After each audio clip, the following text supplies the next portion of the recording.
to Study Minds with SS. Okay, so today we'll do shift in demand curve. Okay, economics में आता है ये demand curve, shift in demand curve. दो तरह से होते हैं, एक तो डिमांड कर्व का मूवमेंट होता है, ओके, और एक डिमांड कर्व शिफ्ट होता है. तो आज हम लोग पढ़ेंगे कि शिफ्ट इन डिमांड कर्व कैसे होता है और क्या रीज़न है इसके पीछे. तो वीडियो स्टार्ट करने से पहले if you are new to my channel then please like, subscribe, और अगर आपको पसंद आए तो प्लीज़ शेयर भी ज़रूर करिए अपने फ्रेंड्स के साथ, ओके. और टेलीग्राम पे मैंने क्विज स्टार्ट किया है, तो अगर आप ज्वाइन होना चाहते हैं तो डिस्क्रिप्शन बॉक्स में लिंक है, तो आप ज्वाइन हो सकते हैं, ओके. ऑल्टरनेट डेज मैं क्विज देती हूँ पेपर 1 और पेपर 2 की. पेपर 2 कॉमर्स और पेपर 1 तो जनरल पेपर है, तो वो सभी लोग अटेंड कर सकते हैं. एंड थर्ड इम्पॉर्टेंट चीज़ ये है कि इसके अगर आपको पीडीएफ चाहिए होगा, लाइक जो हम पढ़ा रहे हैं नोट्स, उसका आपको अगर पीडीएफ चाहिए होगा तो वो भी मेरे टेलीग्राम चैनल पे ही आपको मिलेगा. सो अगर आपको एक्सेस करना है तो फिर you have to join my Telegram channel, okay. तो शुरू करते हैं. Shifts in demand curve. Demand curve तो हमने पढ़ा था. डिमांड कर्व क्या होता है? जो प्राइस और डिमांड का रिलेशन बताता है, ओके. डिमांड कर्व क्या? प्राइस और डिमांड का रिलेशन बताता है. अदर फैक्टर्स रिमेनिंग सेम, मतलब अदर फैक्टर्स में कोई चेंज नहीं होता है, सिर्फ प्राइस में चेंज होता है, जिस वजह से हमारा डिमांड चेंज होता है. ये हमारा डिमांड कर्व है. और डिमांड कर्व क्या होता है? डाउनवर्ड स्लोप करता है from left to right, okay. Downward मतलब ये सबको पता है डिमांड कर्व. सो आज हम लोग पढ़ेंगे कि shift in demand curve. Demand curve shift कौन कौन सी रीजन की वजह से शिफ्ट होता है demand curve. So today will study that. तो क्या लिखा है? It takes place due to change in factors other than price. In this price remains constant. ऐसे तो नॉर्मली डिमांड कर्व क्यों चेंज होता है? प्राइस बढ़ता है, घटता है, तब चेंज होता है. बट जब डिमांड कर्व शिफ्ट होता है तो शिफ्ट किस रीज़न की वजह से होता है? बाकी सारे रीज़न की वजह से होता है except price. It takes place due to change in factors other than price. Price के अलावा हमारे जितने भी फैक्टर्स हैं जो हमने पहले भी कर चुके हैं, like change in taste and preference of consumer, फिर change in price of the substitute goods, फिर कॉम्प्लीमेंट्री गुड्स, उसके बाद हमारा पॉपुलेशन अगर चेंज करता है तो, या फिर पर्सन की इनकम में चेंज आता है तो ये सारे क्या आते हैं? अदर फैक्टर्स आते हैं जो प्राइस से हटकर होते हैं, ओके. इसमें प्राइस का कोई लेना देना नहीं है, इसमें हम कंसिडर करते हैं अदर फैक्टर्स. इसलिए डिमांड कर्व जब भी शिफ्ट होगा, जब भी क्वेश्चन में लिखा रहेगा कि shift in demand curve takes place which of the following reasons are responsible for that. So आपको सारे रीजन टिक मार्क करना अदर दैन प्राइस, प्राइस के अलावा, ओके. इसमें प्राइस को कंसिडर नहीं करते हम. दो तरह से शिफ्ट होता है. एक या तो इंक्रीज होता है मेरा, या तो मेरा डिक्रीज होता है डिमांड. अब इंक्रीज और डिक्रीज कैसे होता है वो देखते हैं. इंक्रीज इन डिमांड में कह रहा है the demand curve shifts upward और to the right when the individual demands more of the commodity.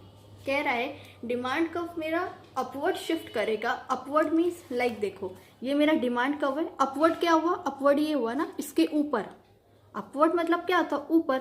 और डाउनवर्ड मतलब क्या होता है? मेरा नीचे. तो अगर इधर शिफ्ट कर रहा है तो इट मीन्स कि ये डाउनवर्ड है, और अगर इधर शिफ्ट कर रहा है तो इट मीन्स ये अपवर्ड है. अब साइमल्टेनियसली ये भी देखो आप कि ये डिमांड कर्व है. अगर हम इधर साइड देखेंगे तो ये मेरा राइट हुआ, ठीक है, और इधर साइड देखेंगे तो ये मेरा क्या हुआ? लेफ्ट हुआ. तो इसको हम rightward shift in demand curve भी कह सकते हैं और लेफ्टवर्ड शिफ्ट भी डिमांड कर्व कह सकते हैं, ठीक है. मीन्स अपवर्ड शिफ्ट करे या तो राइट शिफ्ट करे तो मेरा क्या होता है? Increase in demand. और अगर डाउनवर्ड शिफ्ट करे और लेफ्ट शिफ्ट करे, लाइक देखो ये डिमांड कर्व है ना, तो इधर शिफ्ट कर रहा है तो ये राइट हुआ मेरा, और इधर शिफ्ट कर रहा है मतलब पहले तो लेफ्ट हुआ ना. तो या तो मेरा डिमांड कर्व डाउनवर्ड शिफ्ट कर रहा है या लेफ्ट साइड शिफ्ट कर रहा है, तो उसको हम क्या कहेंगे? Decrease in demand curve. और अगर राइट साइड शिफ्ट कर रहा है या अपवर्ड मीन्स ऊपर साइड अगर शिफ्ट कर रहा है तो वो मेरा क्या होगा? Increase in demand. ठीक है, लाइक देखते हैं, सपोज ये मेरा डिमांड कर्व है। ठीक है, प्राइस यहाँ पे, ठीक है, मान लो प्राइस है और ये क्वांटिटी। एक फॉर एग्जांपल ले लेते हैं।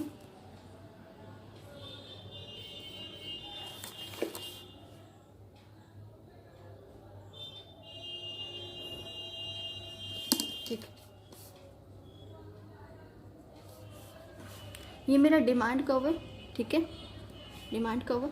अब इसमें क्या कह रहा है, इंक्रीज इन डिमांड में क्या कह रहा है, the demand curve shifts upward और टू द राइट। अपवर्ड या तो राइट। अपवर्ड हम क्या भी पढ़े थे, अपवर्ड मीन्स ऊपर। ठीक है, ऊपर हो चाहे राइट में हो। तो अगर हम यहाँ बनाते हैं इसको,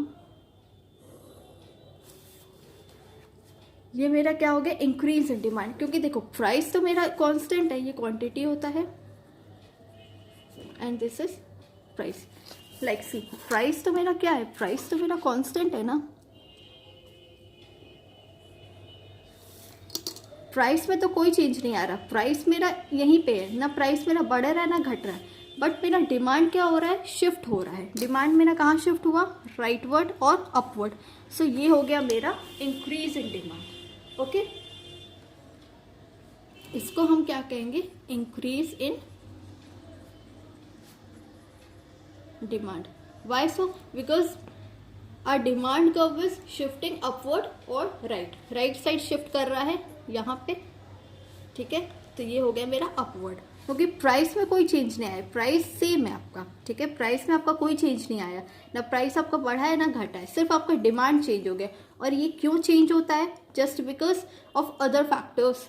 अदर फैक्टर्स में मेरे क्या आते हैं, price of the substitute goods, complementary goods, population में चेंज आया, कस्टमर के टेस्ट एंड प्रेफरेंस में चेंज आया। ओके, या चेंज इन सीजन या वेदर की वजह से डिमांड में जो चेंज आया। सो ये सारे मेरे क्या होते हैं, अदर फैक्टर्स होते हैं। ये हमने पहले पढ़ चुके इकोनॉमिक्स की क्लास में। Okay, now second comes here is decrease in demand. सारी चीज़ें सेम है। The demand curve shift downward और to the left when the individual demands less of the commodity. इसमें क्या होगा, डिक्रीज कर रहा है ना, तो इसमें इंडिविजुअल क्या, कमोडिटी कम चाहेगा तब ना डिक्रीज होगा मेरा। अगर मेरा कमोडिटी ज़्यादा चाहेगा तो क्या होगा, इंक्रीज होगा। और अगर कमोडिटी कम चाहेगा, क्वांटिटी कम चाहेगा, तो मेरा क्या होगा, डिमांड घटेगा। सो इस केस में भी हमारा सेम होता है।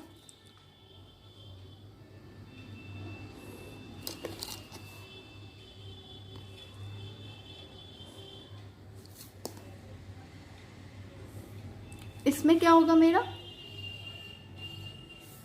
डिमांड मेरा लेफ्टवर्ड शिफ्ट हो जाएगा।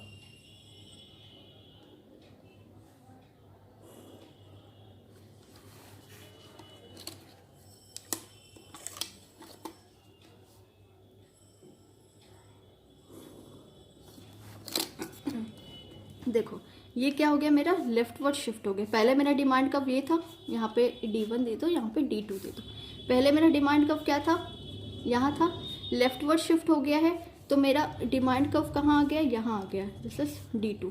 लेकिन देखो प्राइस में कोई चेंज आया, प्राइस में तो कोई चेंज नहीं आया ना, सिर्फ मेरा डिमांड कब शिफ्ट हुआ है। तो अगर मेरा डिमांड कब डाउनवर्ड या लेफ्ट शिफ्ट होगा तो क्या होगा, ये लाइन थोड़ी तिरछी हो गई है। ठीक है, अगर मेरा डिमांड कब डाउनवर्ड और लेफ्ट साइड शिफ्ट करेंगे तो क्या होगा, डिक्रीज इन डिमांड। और इसका भी सेम रीज़न है आपका, या तो आपके सब्स्टिट्यूट कॉम्प्लीमेंट्री गुड्स में कुछ चेंज आ गया उनके प्राइस में, या आपके टेस्ट एंड प्रेफरेंस में चेंज आ गया, फिर पॉपुलेशन में चेंज आ गया, इनकम में चेंज आ गया। तो ये सारे रीजंस होते हैं अदर देन प्राइस, जिस वजह से हमारा डिमांड या तो इंक्रीज करता है या तो डिक्रीज करता है।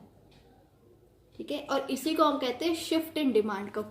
तो एग्जाम में कभी भी क्वेश्चन आए कि शिफ्ट इन डिमांड कर्व कब होता है, तो it takes place due to the change in factors other than price. Price के अलावा जितने भी मेरे फैक्टर्स में चेंज आता है उसमें हम क्या करते हैं, अपना डिमांड कर्व मेरा शिफ्ट होता है।